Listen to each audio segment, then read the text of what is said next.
আসসালামু আলাইকুম এভরিওয়ান।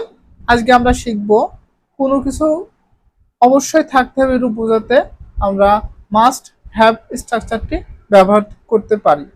যেমন if you want to buy a car you must have lots of money.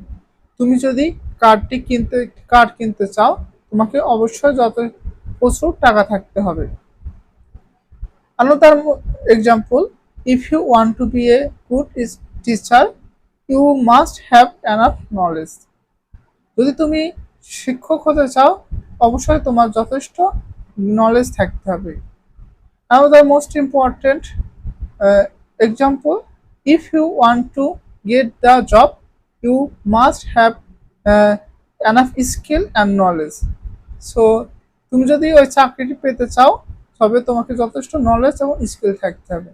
That's today all about it. আমরা এই structure ব্যবহার করে আমরা দৈনন্দিন কথাবার্তা ব্যবহার করতে পারি। Thank you so much.